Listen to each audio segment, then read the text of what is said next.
오늘은 2022년 5월 27일 금요일, 말씀과 함께 죽으면 말씀대로 살 것입니다. 사무엘상 13장 1절에서 23절, 1절에서 7절. 사울이 왕이 될 때 40세라.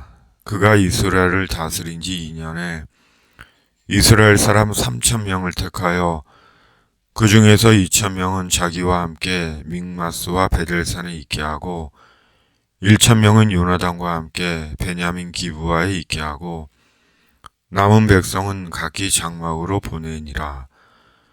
요나단이 게바에 있는 블레셋 사람의 수비대를 치매 블레셋 사람이 이를 들은지라. 사울이 온 땅에 나팔을 불어 이르되 히브리 사람들은 들으라 하니 온 이스라엘이 사울이 블레셋 사람들의 수비대를 친 것과 이스라엘이 블레셋 사람들의 미움을 받게 되었다함을 듣고 그 백성이 길갈로 모여 사울을 따르니라. 블레셋 사람들이 이스라엘과 싸우려고 모였는데 병거가 3만이요 마병이 6,000명이요 백성은 해변에 모래같이 많더라.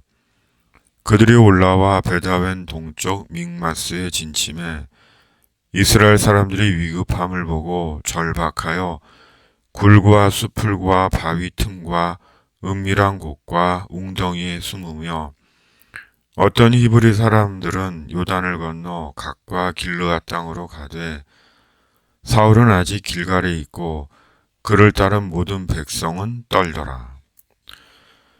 오늘 묵상 본문 1절은 여러 가지 견해와 논란이 있는 말씀입니다. 이유는 히브리어 숫자상의 난제와 성경 사본상의 차이로 인한 1절에 대한 다양한 해석이 있기 때문입니다. 이런 이유로 세번역은 1절을 사울이 왕이 되었을 때 그의 나이는 30살이었다.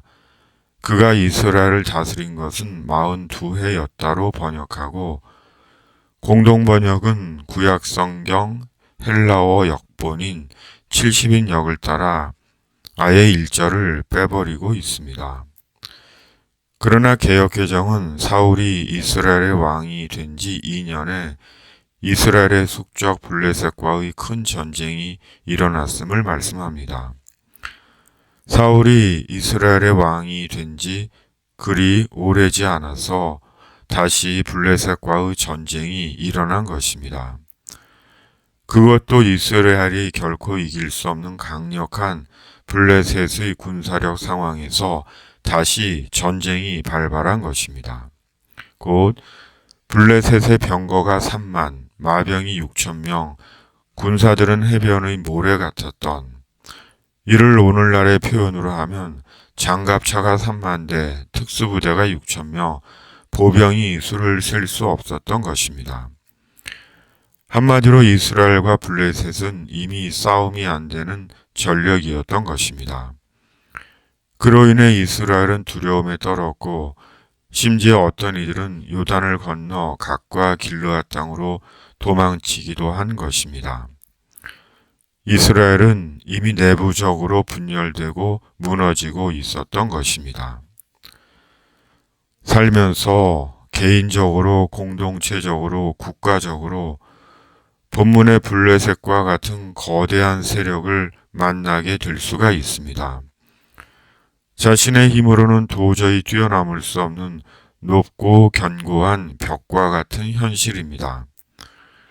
그로 인해 본문의 이스라엘처럼 떨고 두려워하고 절망하고 좌절합니다.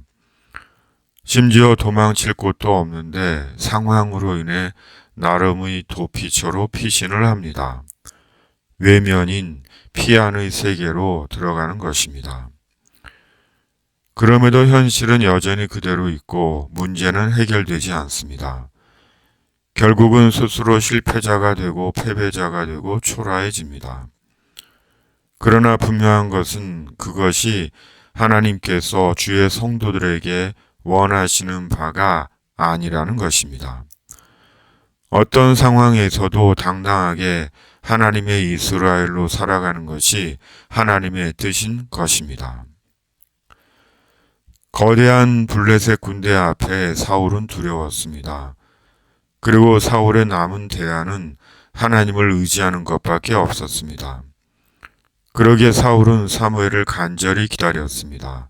왜냐하면 지금의 상황에서 제사장 사무엘을 통해 하나님께 제사를 드리고 하나님의 말씀을 들어야 했기 때문입니다. 그러나 사무엘의 걸음은 한없이 느리기만 합니다. 그로 인해 사울의 마음은 조급합니다. 결국 사울은 제사장만이 할 수 있는 하나님께 드리는 제사를 자기가 드리고 맙니다. 그리고 번제 드리기를 마치자 사무엘이 도착합니다. 그리고 사무엘이 말을 합니다. 11절에서 15절 사무엘이 이르되 왕이 행하신 것이 무엇이냐 하니 사울이 이르되 백성은 내게서 흩어지고 당신은 정한 날 안에 오지 아니하고 블레셋 사람은 믹마스에 모였음을 내가 보았으므로 이에 내가 이르기를 블레셋 사람들이 나를 치러 길갈로 내려오겠거늘 내가 여호와께 은혜를 간구하지 못하였다 하고 부득이하여 번제를 드렸나이다 하니라. 사무엘이 사울에게 이르되 왕이 망령되이 행하였도다. 왕이 왕의 하나님 여호와께서 왕에게 내리신 명령을 지키지 아니하였도다. 그리하였더라면 여호와께서 이스라엘 위에 왕의 나라를 영원히 세우셨을 것이거늘 지금은 왕의 나라가 길지 못할 것이라. 여호와께서 왕에게 명령하신 바를 왕이 지키지 아니하였으므로 여호와께서 그의 마음에 맞는 사람을 구하여 여호와께서 그를 그의 백성의 지도자로 삼으셨느니라 하고 사무엘이 일어나 길갈에서 떠나 베냐민 기브아로 올라가니라. 사울이 자기와 함께한 백성의 수를 세어보니 600명 가량이라. 이스라엘에게 하나님께 드리는 제사는 하나님께서 제사장에게 부여하신 제사장 고유의 권한이었습니다. 제사장들은 제사를 통해 백성들의 죄를 속하는 중보의 일을 했고 하나님의 말씀으로 이스라엘에게 하나님의 뜻과 계시를 전달했습니다. 그러므로 제사는 어떤 경우에도 제사장이 드려야 했습니다. 그러나 사울은 조급한 마음에 하나님의 법도와 질서를 저버린 것입니다. 하나님의 성도된 우리가 어떤 경우에도 놓치거나 잊어서는 안 되는 것은 하나님의 말씀입니다. 하나님의 말씀은 어떤 경우에도 놓쳐서도 잊어서도 소홀히 여겨서도 의심해서도 안 됩니다. 왜냐하면 하나님은 말씀이시며 말씀은 살았고 하신 약속대로 이루어지기 때문입니다. 그러므로 죽으면 죽으리라 말씀을 붙잡아야 합니다. 하나님은 반드시 말씀대로 이루십니다. 사울이 왕이 된 지 불과 2년 만에 사울의 본 모습이 드러났습니다. 사울이 어떤 신앙의 인물이었는지 상황 앞에서 여실히 드러났습니다. 사람의 실상이 드러나는 것은 그리 오래 걸리지 않습니다. 그의 신앙의 실상과 본 모습이 드러나는 것은 그렇게 오래 걸리지 않습니다. 그러므로 출중했던 사울의 외모처럼 껍데기는 아무런 의미가 없습니다. 껍데기뿐인 믿음, 조작된 경건, 이중적인 성결, 말로만의 주님과의 관계, 하나님과 자신에게 아무 의미가 없습니다. 돈과 권력이 힘이고 세력인 시대에 돈과 권력에 집중할 것인지 말씀에 집중할 것인지 잠잠히 자신을 묵상합니다. 아멘. 집에 있는 교회 매일 묵상의 집.